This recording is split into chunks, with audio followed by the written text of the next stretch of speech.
Hi, and welcome to the On This Day Film Vaults. History's most famous whodunit is Jack the Ripper, but did you know that almost 100 years later, another killer dubbed Jack the Stripper also terrorised London's prostitutes? He got his name because he stripped his victims after killing them, and just like his notorious predecessor, he was never caught. Shepherd's Bush, West 12, London's most modern police station. Here, under the old Vine Street blue lamp, for the last 30 days, a specially picked murder squad headed by Chief Superintendent John Durose has been grappling with one of the most sordid, brutal and baffling crimes of all time. Durose was called back on the first day of his holiday to take charge. With him is Superintendent Bill Baldock. A 7-day week, a 14-hour day has been their lot since February the 16th. On that day, the total of murdered prostitutes whose naked bodies have been found in West London within 12 months rose to 6. All walked the streets and picked up men. All were murdered, stripped and dumped within a 5-mile radius. The last was Bridey O'Hara. She'd been suffocated, she had a tattoo on her arm, she was naked. That was North Acton, but the chain began at Hammersmith. In February of last year, Hannah Tailford's body, naked except for stockings and underclothes stuffed into her mouth, was found in the river. In April, the river cast up at Chiswick the nude, tattooed body of Irene Lockwood. She had not been dead for very long. The same month, a mile from the river, another tattooed prostitute, Helen Bartlemay, was found in Brentford.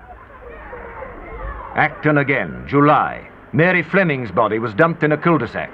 In the night, neighbours heard a car stop, reverse and roar away in panic. 4 months later, victim number 5. The tattooed body of Frances Brown, a witness at the Stephen Ward trial, was found in a car park. There is no 10-week pattern in these deaths. In the murder room at Shepherd's Bush, police have checked every date. But they have found enough similarities to convince them that the killings are the work of one man, and the man who has done it 6 times may do it again. That is the pattern feared by Durose and by his murder squad sergeant Ken Oxford. They are from the Yard. Inspector Crabb of Acton and Superintendent Baldock of Ealing supply the local knowledge. Every car a victim may have ridden in, every contact she made, is filed here. If tonight a prostitute is reported missing, her background will be checked against that of the victims. They are looking for the link that may give them a lead. There are police women on the squad too. An appeal to prostitutes after a 3rd killing brought them hundreds of voluntary statements. Contacts, phone numbers are checked again in the light of later information. Discreet appointments are made. The uniformed police have special orders to watch prowling cars in the murder zone. But close to brightly lit, crowded streets, where a good-time girl might feel that a killer wouldn't dare to strike, there are dimly lit corners where this sort of thing happens nightly.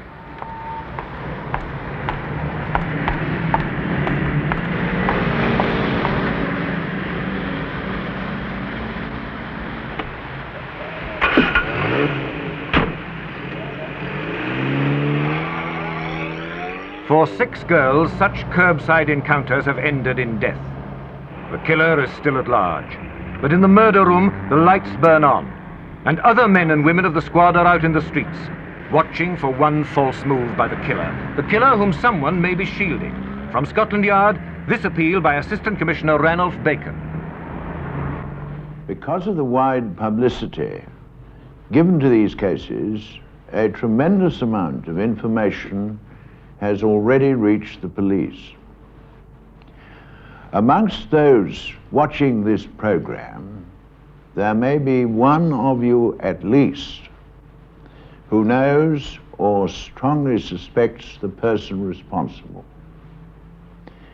If so, I'm speaking directly and personally to you.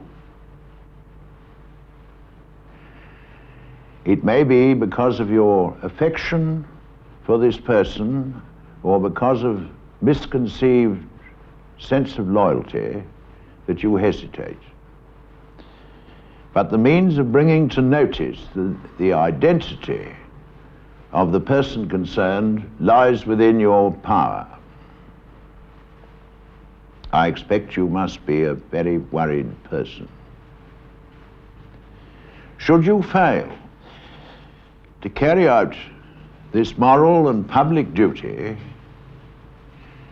there could rest on your conscience the possible death of yet another young woman.